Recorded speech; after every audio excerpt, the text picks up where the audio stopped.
મતભેદ 22 જાન્યુઆરી. મતભેદ એટલે સામાના વ્યૂ પોઈન્ટને ન સમજ્યો તે. દરેક માણસને મત હોય જ આજે, કારણ કે મન છે તો આપણે છીએ, અને જે જાગ્રત છે એ જાગ્રત પોતાના વ્યૂ પોઈન્ટને સમજે, સામાના વ્યૂ પોઈન્ટને સમજે, સામાના વ્યૂ પોઈન્ટને એડજસ્ટ થાય અને છતાં સેન્ટરમાં રહે. આ તો બહુ કહેવાય ને, હદ કરી નાખી કે ને. પણ જે જાગ્રત છે તે આ રીતે રે. મતભેદ પડે ખરા, પણ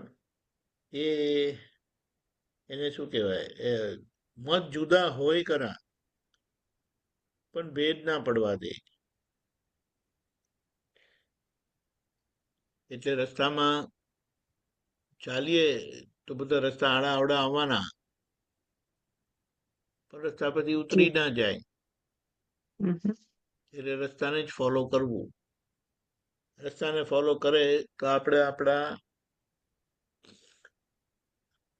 ધ્યેય એટલે ડેસ્ટિનેશને પહોંચીએ. રસ્તાને ફોલો ના કરે તો રસ્તો આપણને ઉતારી દે. એટલે આખા મનના ધોરણે જ કકડાટ પણ છે, અને એટલે બંધન પણ મનથી છે અને મુક્તિ પણ મનથી છે. એટલે જે મનને ઓળખી ગયા એ મોક્ષે જાય, કારણ કે મન સંસારમાં રખડવાનું કારણ છે, રજડવાનું કારણ છે, અને મન જ સંસારથી મુક્તિનું પણ કારણ મન જ છે. એટલે પણ મન લગી પહોંચાય કેવી રીતે? કારણ કે મન સૂક્ષ્મ છે. આપણે જાણ્યું ખરું દાદા પાસે મન સૂક્ષ્મ છે, એટલે તો આપણે કહેતા તો વાર જ નથી લાગતી. હા, હું જાણું છું મન સૂક્ષ્મ છે, બરાબર છે. એનો મતલબ શું? મન સૂક્ષ્મ છે એ તો દાદાએ કીધું, પણ એ સૂક્ષ્મ મનને પકડવું કેવી રીતે? ત્યાં આખો બધો પુરુષાર્થ રહેલો છે. એટલે આપણે શું કીધું? આપણું મુખ્ય કામ જોવાનું છે. દર્શન શક્તિ જે ખુલ્લી થઈ છે એ દ્રષ્ટિથી, શુદ્ધાત્મા દ્રષ્ટિથી હવે જોવાનું છે. આંખ ખુલ્લી છે, દ્રષ્ટિ ખુલ્લી છે, તો આપણું કામ છે જોવાનું. એટલે જોવામાં શું આવે અને જોવામાં શું દેખાય એ આપણે સમજી લેવાનું. જેમ આપણે કહીએ આ જગતમાં આપણે આવી રીતે જોઈએ તો શું દેખાય, એવી રીતે શું દેખાય ખબર પડે તો આપણે જોઈએ ને.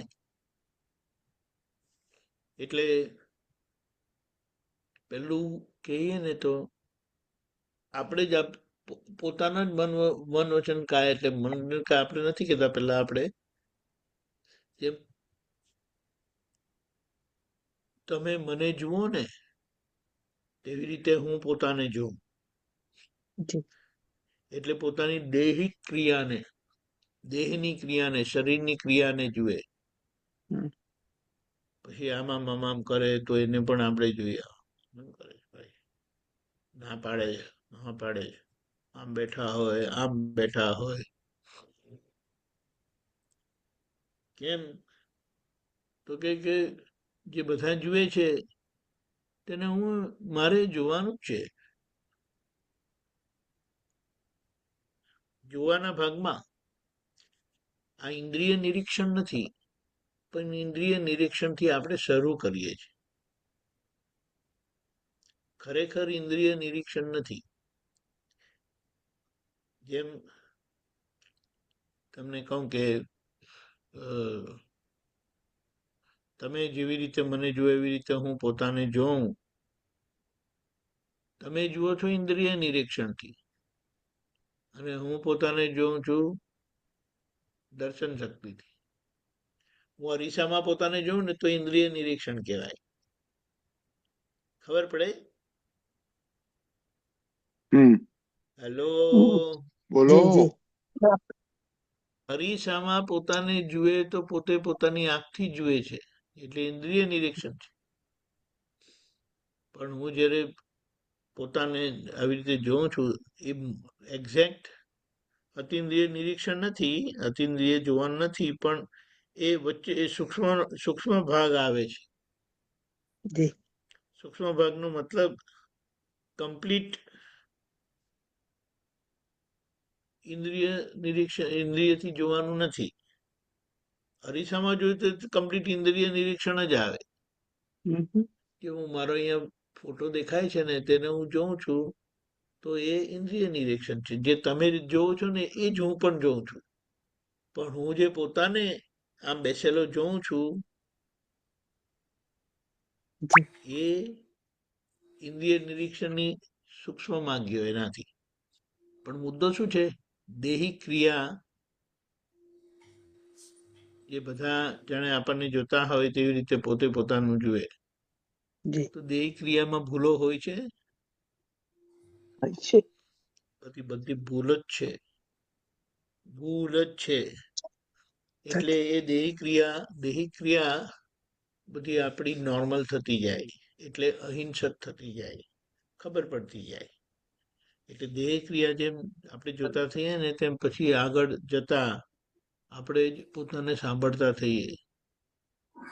અહીંયાથી બોલાય છે ને અહીંયા સંભળાતું નથી,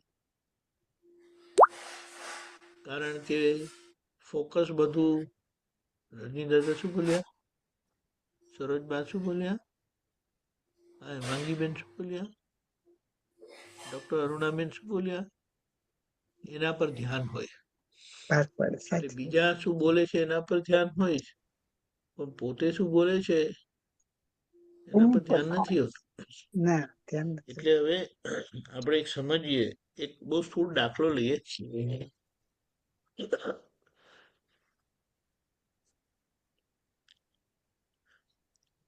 આ જે મ્યુઝિશિયન લોકો, ગાયક કલાકાર ગાય છે ને, ત્યારે ગાતા હોય છે ને ત્યારે એ લોકોને પોતાનો અવાજ કેવો છે ને એવો પકડાય નહીં. આમને આમ સંભળાય એ વસ્તુ જુદી છે, પણ એ લોકો શું કરે, કાનમાં એ લોકોને મોનિટર આપે, એટલે એ લોકો પોતાનો જ અવાજ સાંભળે છે. એટલે એના પરથી એમને ખબર પડે કે કેવું ગાઈ રહ્યા છે, અને એ પ્રમાણે એ લોકો આખું ગાય. તેવી જ રીતે આપણે પોતાને સાંભળવાના. ચરણ વિધિ શું કામ આપી છે? મોટેથી બોલવા કીધું, ચોપડી રાખીને બોલવા કીધું. એ વાણી તો બોલીએ, આ દેહ બેઠો છે ચરણ વિધિ કરવા, વાણી બોલાય છે, અને આપણે જ્યારે આ વાંચીએ છીએ ત્યારે આપણું ચિત્ત ત્યાં ફોકસ રહે છે. એટલે ચિત્ત ફોકસ થવાથી મન પણ ત્યાં રહે.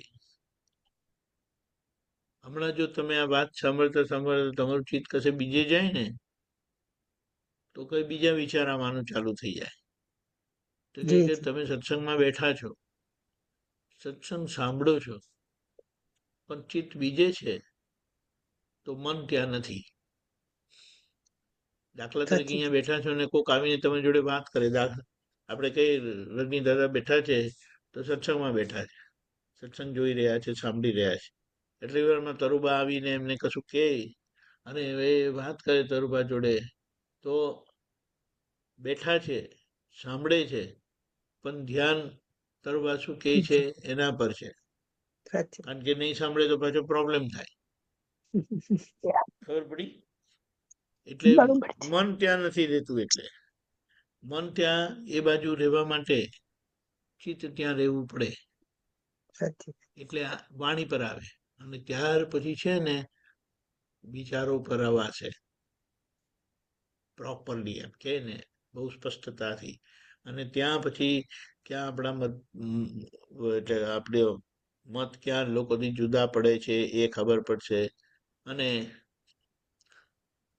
એડજસ્ટમેન્ટ આવશે એટલે પોતાના મતને જાણે, સામાના મતને જાણે, સામાના મતને એડજસ્ટ થાય, અને છતાં પોતે જોવા સ્વરૂપે જ હોય.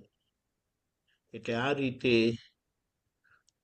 મતભેદ એટલે સામાના વ્યુપોઈન્ટને ના સમજ્યો તે એ પોતાના જ મતને પોતે જોતો નથી, સમજતો નથી. સમજવાના ભાગમાં જોવાનો ભાગ છે. તો પછી સામાના વ્યુપોઈન્ટને સમજે ને, અને એ થયું ને તો ઘણું બધું અથડામણ ને બધી ઓછી થઈ જાય. વાદ ઉપર વિવાદ ના થાય. વિવાદ થઈ જાય તો પોતાને ખબર પડે, પોતાના પ્રતિક્રમણ થાય. એવી રીતે. જય સચ્ચિદાનંદ. હસમુખાનંદજી આપશો. હા, જય સચ્ચિદાનંદ.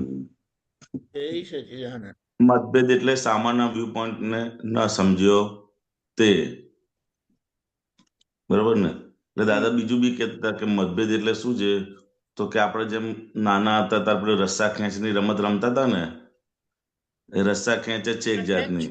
એ પેલો આ બાજુ ખેંચે, પેલો આ બાજુ ખેંચે, સમજાય ને? એટલે ખેંચા ખેંચી જ્યાં બી થાય ત્યાં સમજી લેવું કે આ મતભેદ ઉભો થયા રાખે છે, સમજાય ને?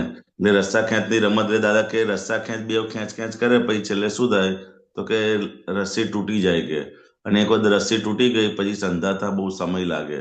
એટલે કે અમે ક્યારેય અમારો મત રાખ્યો ન તો ને ક્યારેય ક્યાંય પણ તૂટવા દીધું નથી.